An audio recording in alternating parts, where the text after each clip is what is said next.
Hello, my name is Allan Deberton. I'm the director of GUGU'S World, now in competition in Generation Berlinale. And I'm Luciana Vieira, the actor's coach, and we are very happy to be here showing the film for you.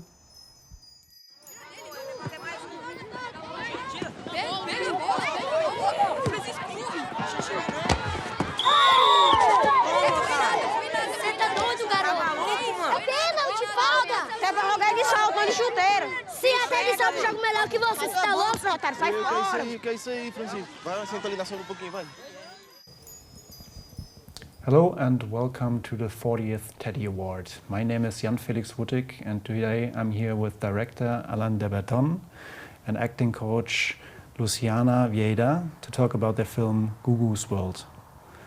Allan and Luciana, thank you so much for being here and for taking the time. Thank you, Felix. Of course. I must say I loved GUGU'S World. It's a very beautiful and very moving film, but it's also quite hilarious.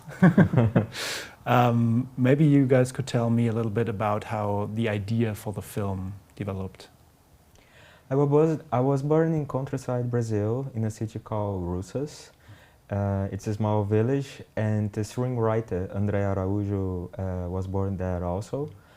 So somehow we felt like GUGU a little bit dislocated in this place when we were a child, and we both was raising with grandmothers. Mm-hmm. So the film is about this feeling of raising with someone like grandmothers, taking care of you, make you feel happy, make you feel protected. Mm-hmm. And this is the feeling of the film. And above the eyes of GUGU, he sees the world very colorful, very happy, and he is just like a superhero somehow. He's brave. I would like, as a message, I would like to put in the world about brave, about happiness. He has his feelings and fear also. It's a film to see. I don't want to talk a little bit more because the spoilers, but I hope the audience enjoy it. Yeah, yeah. And I think also that the thing that captivates us a lot is that the idea that GUGU is a free spirit, you know. He has his own personality in this world, and he is trying to keep up to himself, even though hard can be hard, you know, life.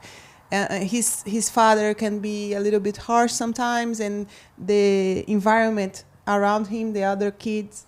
So the idea is to see this little kid trying to fight for himself and for his own expression and identity. Yes, and much of that power, of course, on the screen is transported through this incredible chemistry between your two main actors, Yuri and Teka. How did you work with them to kind of establish a relationship of trust in between them? It was a very special process of rehearsals. We had them maybe 1.5 months before the shooting. And we started with Yuri. Well, he was not an actor before, he was just a kid. And we had to give him like a process to understand what he was doing and to understand also the film. He had no script with him. We talked to him about the idea of the film and also the feelings that GUGU would experiment. And after we did this process with him, we matched him, like we made him meet Teka.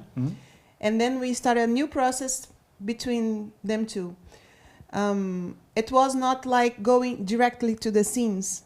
First, we had to create, to build their relationship of trusting, of careness. So I remember that the first days that we met together, the idea was to Yuri to try to make some hair things in Teka, you know, just to take care of her hair and to make like, you know, how can I say? Like little braids? Little braids on her head for them to connect. And this was the first rehearsal, you know. Yeah. And then we get going on the scenes and all the other things. But first, we had this process of making them being friends and to have love to each other. Yeah. Yeah, I think that's a very beautiful idea because it kind of, you know, through like physical touch and the hair, there's an intimacy that is developing, and so they might be very comfortable sort of With in a each short other. amount of time. Yeah.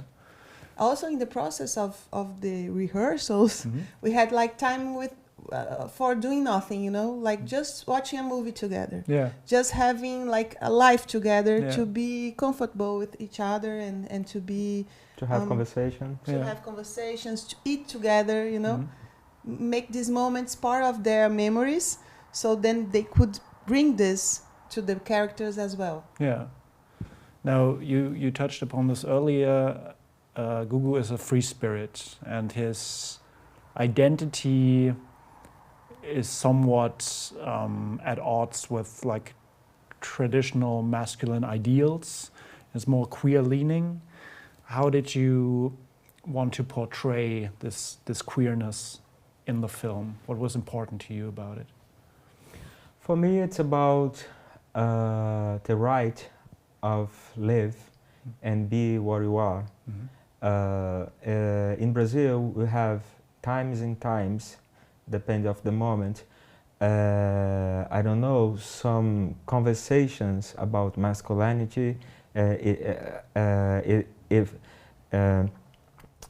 like a good thing and being gay like a bad thing. So some of the families, especially not especially in countryside, but around the place, or around the world actually, we have father being very conservative. So Batista is just like this father. He is very conservative, but he is trying to understand his son. He is trying to connect with him, but somehow Gugu has afraid of him because he knows in deeply he's not open. And I think this is very common around the world.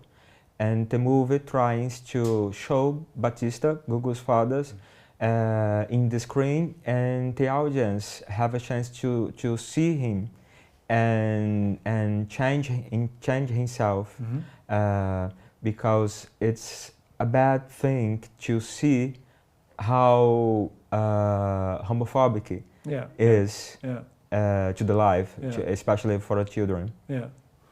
I also really like that kind of interaction and Batista, because it's such it's a complex role, you know. It's not just like a hurtful, distant, cold father who doesn't care at all about his son.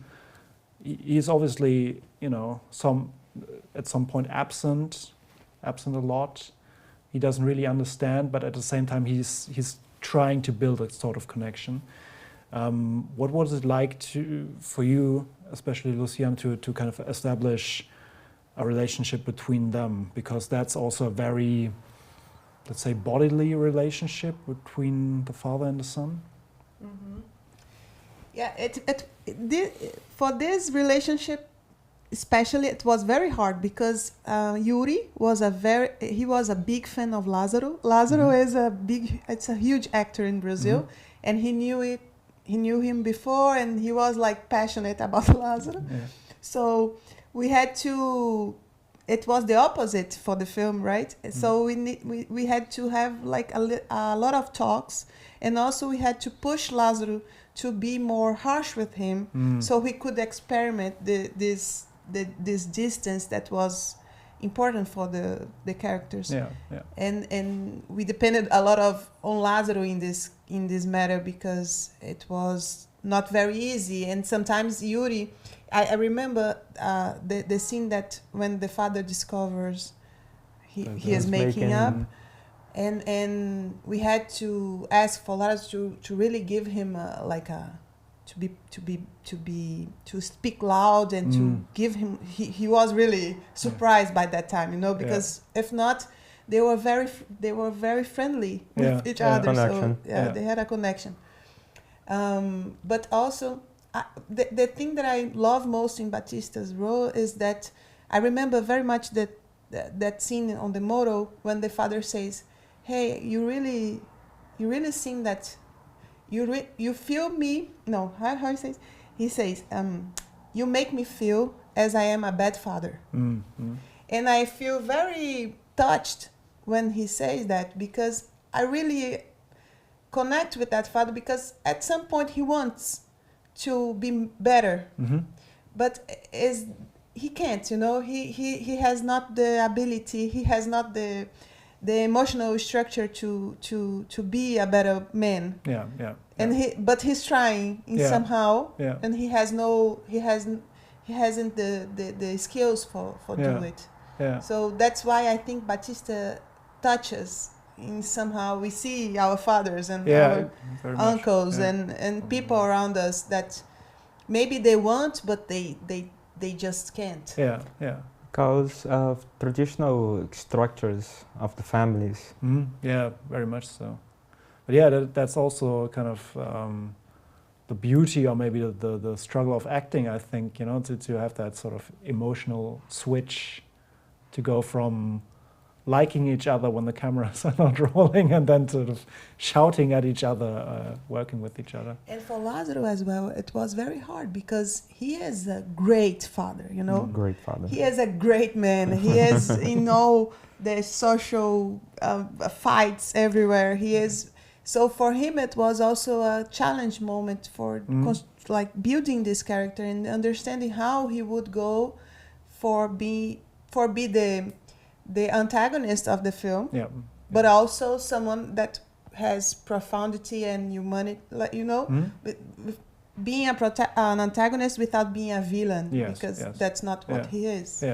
And for me, it's very hard to choose the way he is his father, because I can choose a good father somehow to put a good message in the film. All fathers in general accept the children, gay children, but I think I have to put Batista in this place. I was somehow connected in general. Andrew, the screenwriter, is connected in general, which is a real father. These fathers exist that want to try to love, but somehow they can't. They don't know how to make it work. So I choose to put Batista in this way, because for me it's very important to the world to see this character and change himself, or maybe see Batista as his father, an uncle, a neighbor, I don't know, and shock, because it's almost shocking to see. Very much. It's very tragic, Yes. In the sense, if he was a real villain, then people would just go, okay, well, he's just evil, and there would be nothing really tragic about it, because it's kind of, it's kind of fixed then. But he is trying, and we kind of know that it is going nowhere, that he's probably not going to be able to change, and that really hurts when watching it, And when we think that they are connecting, we understand that no, they are not. So after the process, so that's why it's so tragic, because we have hope, and then exactly, like when he teaches him how to ride the motorcycle, then our hopes kind of go up. Maybe this is a sunshine story between the two of them, and then but I don't want to spoil too much of the film, obviously. But by contrast, like I said, I also found this movie quite hilarious at times. Yes. Especially in the times that, how Gugu and Dilma interact in some scenes, but also like sort of the way Dilma interacts with Valmir. That was really, I really laughed about some of these scenes. And I would like to know just how did you construct these scenes? Were they all kind of scripted? Did it happen by improvisation? How did it go? In general, it was in the script. Andrew, the screenwriter, he loves comedy. We worked together in my first feature film called Pacaret. Somehow the Dilma's character is very similar of Pacaret, being crazy. She likes to dance, and she's in dirty age. How can I say dirty age? Idosa? Yes. Old lady. Old lady. So somehow we're connected with this grandmother, and we'd like to put on the stage just like some Gloria Swainson from Crepúsculo dos Deuses. Oh my God. We are trying to remember Crepúsculo? No. Crepúsculo. How can I say Gloria Swainson's characters? Do you know? Yeah. But I just don't know right now. Like The name of kind of a blackout right now. Yeah. So actually, in Brazil, we have a lot of grandmothers just like Dilma. In general, they are very brave. They are very free spirit. free spirited. Yes. Yeah. So we like to see her this way. Yeah. No, it was very, very well constructed, and the sort of the humor in the situations is just sort of amazing. Yeah. A curiosity on the script, they speak more bad words. Bad words? Bad words, yes. Okay. We had But a lot of bad words. bad word, but no, I have to put the film more open for the audience. So but it was funny. Yeah. It's supposed to be more funny. Yeah, they're gonna love it. I'm sure of that. There's also this element in the script of the reservoir and the sunken city, which kind of speaks about the kind of past of GUGU'S mother. Maybe you could explain a little bit more about that. Eliane, GUGU'S mother, is supposed to be a great activist in that city. So she was very political. She was a teacher also, just like her mother. But Gugu doesn't know her. He knows a little bit because of his grandmother, because of the Alzheimer's. The city, the reservoir, the water of the reservoir draws up, and Dilma see that old city somehow, remember Eliane's, so she remembers Gugu's mother. And because of the Dilma's disease, somehow he tries to connect with his mother, watching her clothes, having conversations with Dilma, being acting like his mother. Yeah. So somehow as put his mother in touch with this situation to help Dilma to understand more, getting memories to her. So it's about discovering also. Yeah. It was a very emotional scene when she goes to the reservoir, to the lake, basically, and calls out to her child.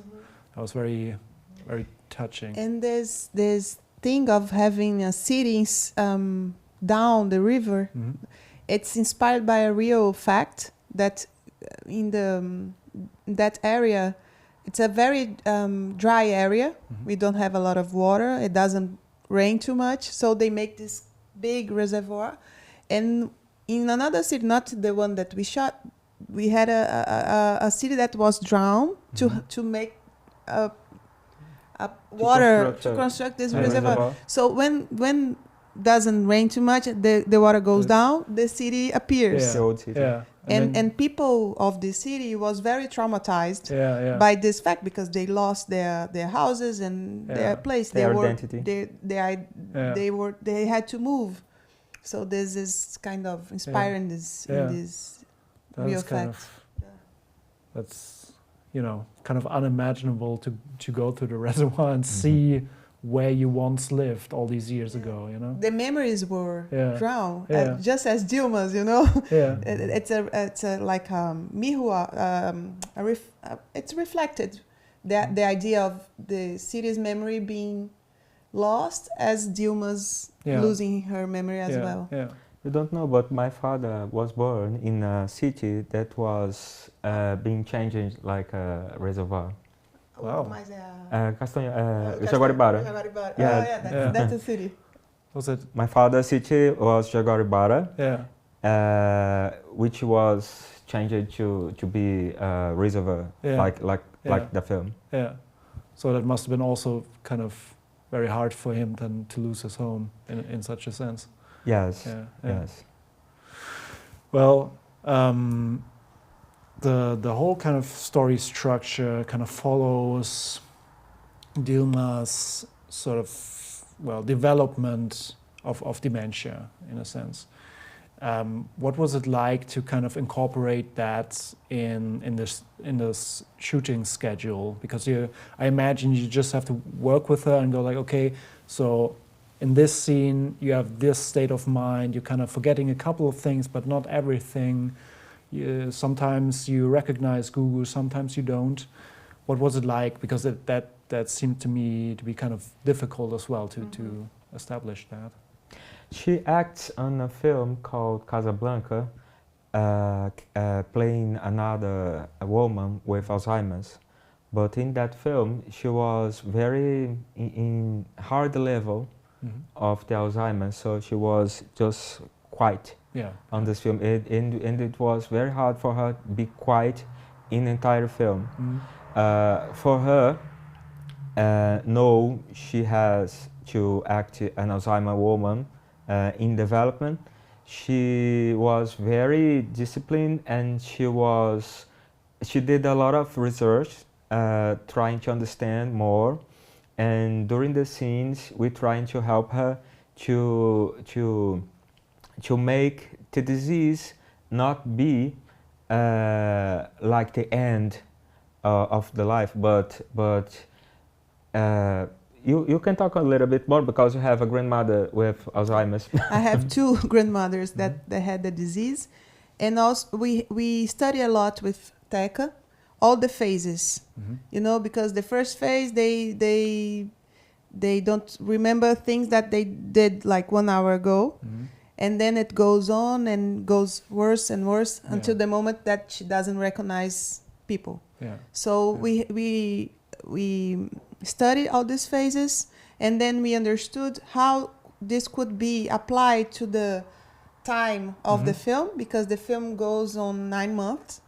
So we have the pregnancy, we see the pregnancy going, and the film goes in a little bit in 9 months. So we had like this scene happens in the first month of the first phase. This scene goes on the second phase. What does she remember? She doesn't remember him. She forgets the cell phone on the machine so microwaves. The microwave. So we were like studying how the scene was connecting with the disease all the time, and we discussed this before going on shooting.